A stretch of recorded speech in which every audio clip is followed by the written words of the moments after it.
Hey guys, it's Joe Haney from LMT, and on today's Talking Shop, we're getting into the Mars L.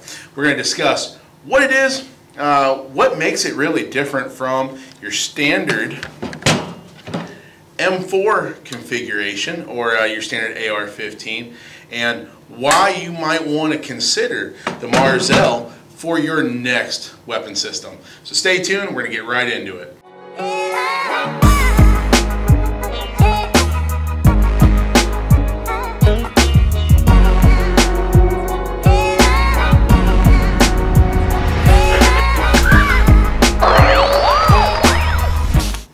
We're going to jump right into it. The first feature on the Mars L that really sets it apart in the industry is the monolithic upper receiver.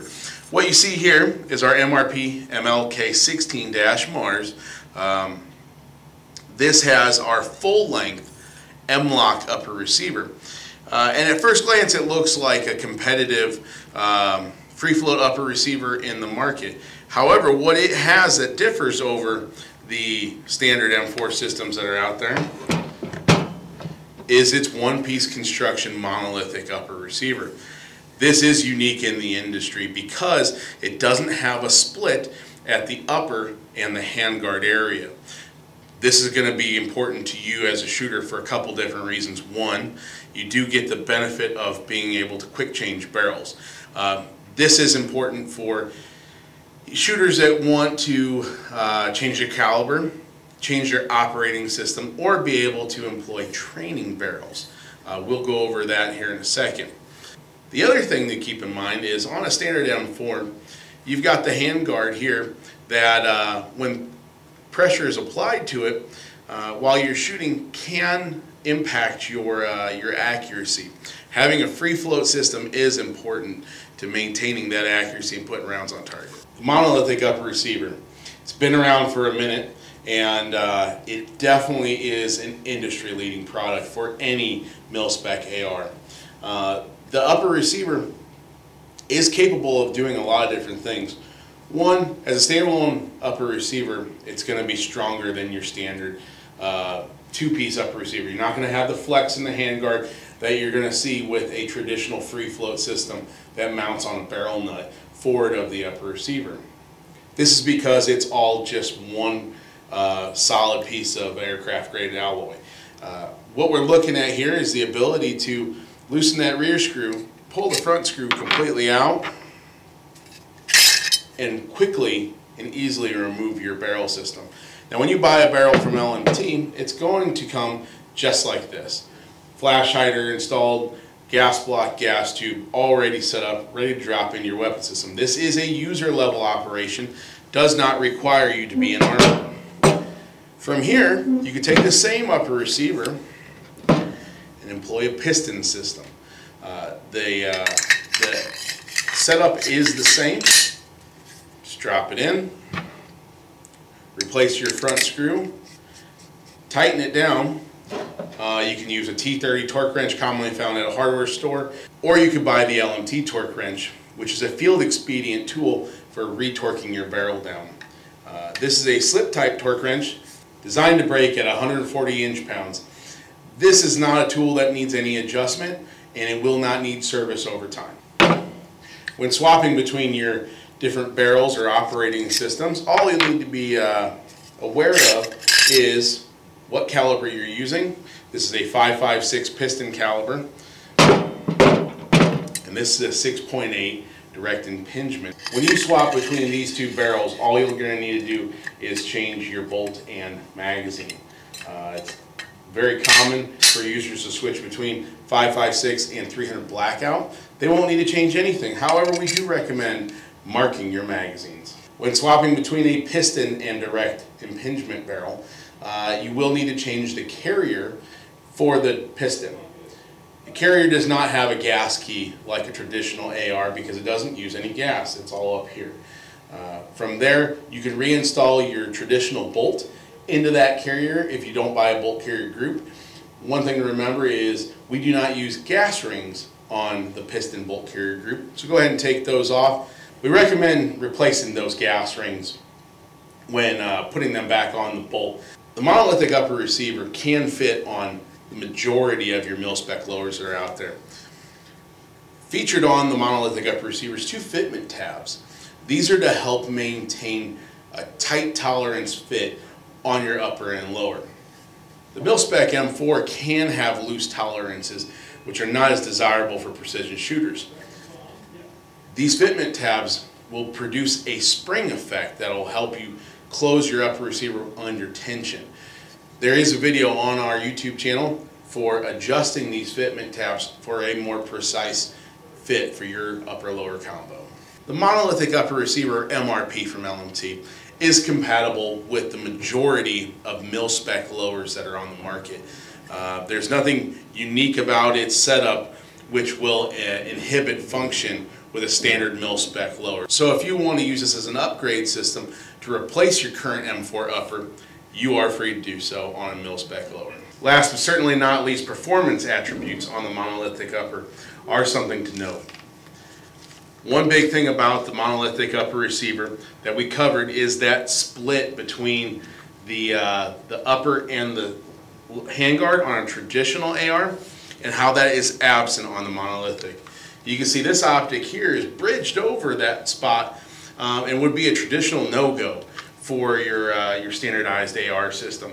Here that's not an issue because of the monolithic one-piece upper receiver. You can use that full rail to your extent and really customize your optic choices to include optics like this Night Force or forward-mounted thermal devices or night vision devices or lasers. So the nice thing about having a laser on this system versus your standardized system is the fact that you are not going to have the gross amount of flex that you would when putting this weapon system on a barricade in an adverse condition. Traditionally, a standardized handguard is able to move and deflect a little bit. When you are utilizing your laser under night vision and that deflection happens, you are going to throw your rounds off target. Your point of aim, point of impact will no longer be the same. On the monolithic system, you're really reducing a lot of that. So this spec war here or any of our traditional monolithic systems are really going to be excellent choices for laser usage in the industry. Okay, so we've covered the monolithic upper receiver, monolithic rail platform from LMT. Now we're going to move on to the heart of the Marzell, and that's the ambidextrous lower receiver. First off, the ambidextrous lower receiver has the most notable feature. It's full ambi controls. These are mirrored, unlike a lot of ambi controls in the market. You get a bolt catch and release on the right side. You got your standard bolt catch and release on the left side, and then you have your mag release on both sides of the lower receiver. Follow that up with an ambi safety. This is our semi-auto lower receiver. It will come in your full auto configurations as well. Other features that we've got that come standard on the Marzell is a flared mag well.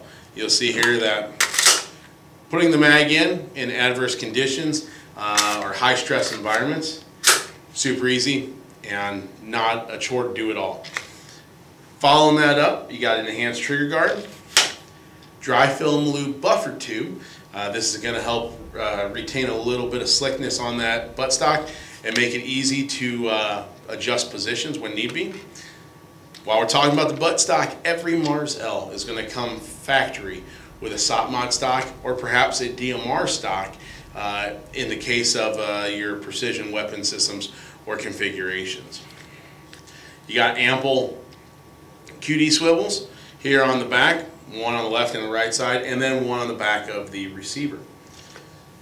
Last but certainly not least on the Marzell, standard is the two-stage axle trigger. This is a very good trigger for combat shooting. It has a nice light pull, very crisp release, and short take-up. This one actually comes as the Euro option. Traditionally on a M4 system or a standardized M4 trigger, you can't put the weapon back on safety after that hammer is dry fired or in the upward position. This one you can. So you can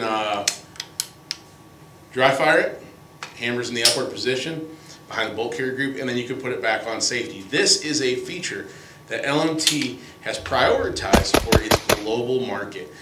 This is an ongoing request from a lot of different countries or militaries to have a forward or hammer up safety option. We call it the Euro here at LMT. To top off all the features on the Mars L, we're going to talk real quickly about this new Gen 2 grip that you're going to see.